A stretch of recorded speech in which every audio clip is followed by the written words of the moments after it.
پچھلے دنوں ایک دوست نے میرے ساتھ اس بات پر بحث کی کہ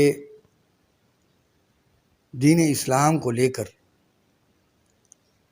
جو عشق اور معرفت کی بات کرتے ہو، محبت اور سلوک کی بات کرتے ہو،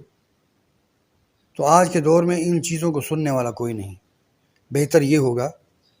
کہ تم نیک اعمال کی طرف رغبت دلاؤ، برے اعمال سے روکو اور نیکی کی دعوت کی طرف آؤ، کیونکہ ہر شخص جانتا ہے کہ اللہ کی محبت ضروری ہے۔ تو مجھے بہت عجیب سا لگا اور مجھے اس بات پر افسوس بھی ہوا کہ ہمارے جو نوجوان لوگ ہیں وہ عشق اور معرفت کو لے کر کیوں خائف رہتے ہیں۔ یہ تو سب کو پتہ ہے کہ اس کی جو مین وجوہات ہیں وہ یہ ہیں جس کو اللہ تبارک و تعالیٰ نے خود سے عطا نہیں کیا۔ تو ایسا شخص اگر شیطان کے چنگل میں آ جاتا ہے تو پھر تکبر اور غرور کے باعث اور اپنے علم کے باعث، چونکہ عطا تو اس کو نصیب نہیں ہوتی، عطا اللہ تعالیٰ کی طرف سے ہوتی ہے، مگر یہ جو اس نے باتوں کا علم سیکھا اور باتوں کی معرفت جب اس نے سیکھی تو اس میں شیطان کا حصہ شامل ہو جاتا ہے اور وہ پھر مختلف قسم کی خرافات اور مختلف قسم کی بدعات میں وہ شامل ہو جاتا ہے۔ میں ان لوگوں کی بات کر رہا ہوں جو کچے صوفی جن کو کہہ سکتے ہیں، جو باتوں کے صوفی ہیں، جنہوں نے صرف علم تصوف کو پڑھا ہے، انہوں نے نور الہی کو اپنے سینے میں نہیں سمویا۔ میرے دوستو، ایسے بہت سے ہمارے گدی نشین گھوم رہے ہیں اور ہمارے ایسے بہت سے فقراء گھوم رہے ہیں جو صرف باتوں کا تصوف جانتے ہیں۔ عملی کردار ان کا اگر ویسا ہوتا اور ان کے اندر خالص اللہ تبارک و تعالیٰ کی محبت اور راہ سلوک کی طلب ہوتی، اگر وہ اللہ کی طرف ایک قدم بڑھاتا تو اللہ تبارک و تعالیٰ اس کی طرف 100 قدم بھی بڑھا سکتے ہیں۔ پھر میں نے اس دوست کو اس مثال سے سمجھانے کی کوشش کی کہ نبی علیہ الصلاۃ والسلام نے فرمایا کہ تعلمون الیقین، کہ تم یقین کو سیکھو۔ اب یہ حکم جو صادر فرمایا گیا، یہ بے شک اگر سوچ لیا جائے کہ عوام الناس کے لیے نہیں ہے تو پھر اس کے اندر کیا راز تھا جس کے بارے میں نبی علیہ الصلاۃ والسلام نے فرمایا کہ تم یقین کو سیکھو۔ ایک اور جگہ نبی علیہ الصلاۃ والسلام فرماتے ہیں کہ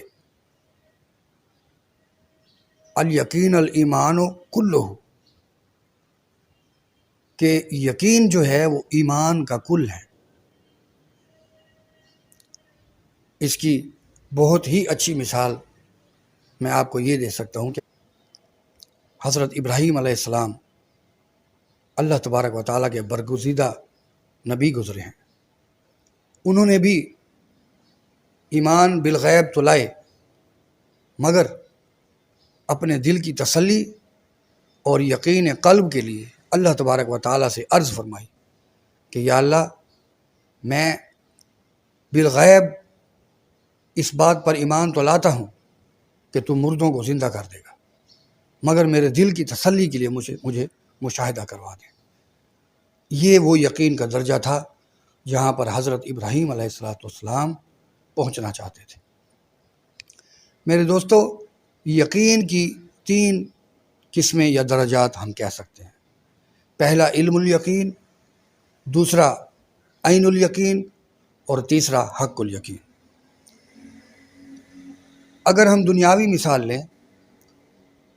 اور اگر ہمیں کوئی یہ بتا دے کہ آگ جلاتی ہے تو یہ ہمیں علم نصیب ہوا، اور اگر ہم نے اپنی آنکھ سے ابھی تک نہیں دیکھا، یا فرض کر لیجئے کہ آگ نے ہمیں کبھی خود کو نہیں جلایا، تو یہ ہمارے لیے جستجو کا نقطہ ہے ہماری سوچ اور ہمارا تجسس جو ہے وہ اس طرف جائے گا کہ ایک شخص نے مجھے بتایا کہ آگ جلاتی ہے، تو یہ تو مجھے علم،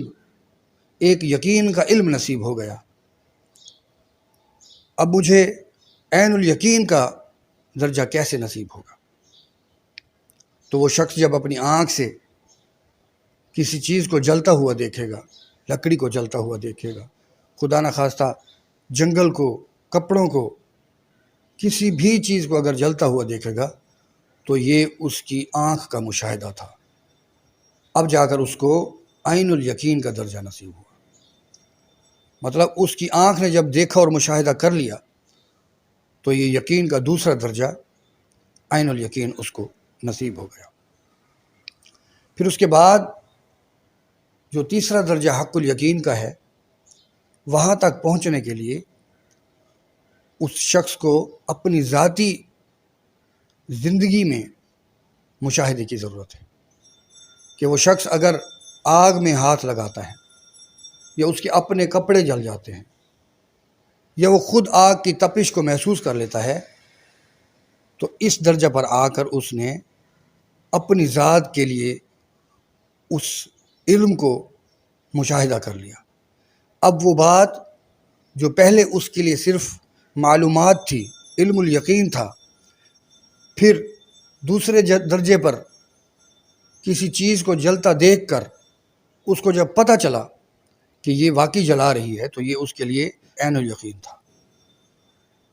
مگر تیسرے درجے پر جب ذاتی طور پر اس کا اپنا مشاہدہ ہو گیا تو اس کے دل میں یہ خیال اور یقین بیٹھ گیا کہ وہ بات حق تھی، جسے حق الیقین کہتے ہیں۔ میرے دوست، دین اسلام میں جب انسان اللہ تبارک و تعالیٰ پر ایمان لاتا ہے، کلمہ حق ادا کر لیتا ہے، تو پھر یہ اس کے لیے ایمان بالغیب تھا، اس کے لیے ایمان بالغیب تھا۔ لیکن جب اس کے دل میں یا تو تجسس یا پھر شکوک و شبہات یا پھر محبت اور وصل کا شوق اس کے دل میں بیدار ہوتا ہے تو پھر وہ اللہ تبارک و تعالیٰ کی طرف آگے قدم بڑھاتا ہے، وہ اس کی معرفت اور اس کے انوار کا مزہ چکھنا چاہتا ہے، اس کے انوار کے جو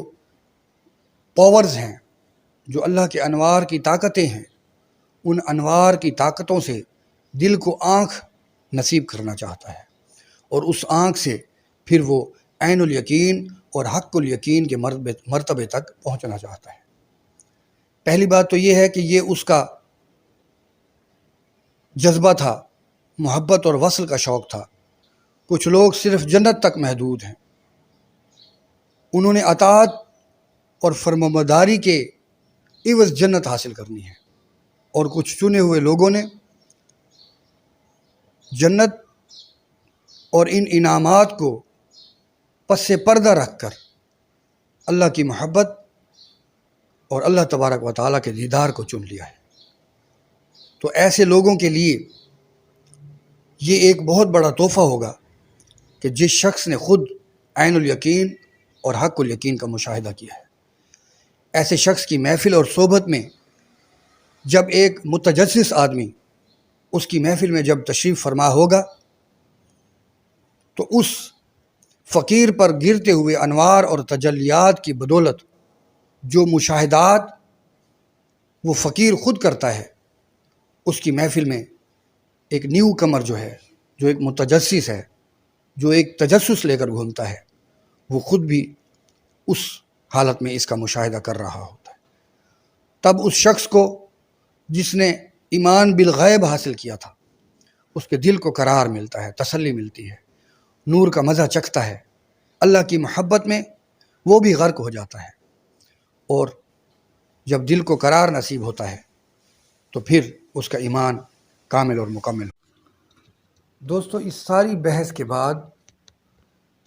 آپ لوگوں کے دل میں بھی ایک سوال ضرور اٹھے گا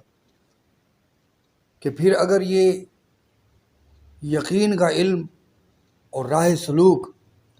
ہر عام شخص کے لیے نہیں ہے تو پھر یہ ہم کیوں سنیں؟ تو میرے دوستو، اگر اس راہ پر چلنا مقصود نہیں ہے، اگر اس راہ کو سیکھنا مقصود نہیں ہے، تو کم از کم اس فرقہ واریت سے بچاؤ کے لیے اپنے علم میں اضافہ کر لینا بہت ضروری ہے، کہ انسان کو پتہ ہو کہ دین کی بنیاد کیا ہے اور دین میں ترقی کیا ہے، دین میں ترقی کا مقام کیا ہے۔ اگر اس کے بارے میں ہم لوگوں کو پتہ ہو، ہم سمجھ جائیں، تو پھر ہم بہت سارے تفرقات اور معاملات، اس طرح کے معاملات سے بچ سکتے ہیں۔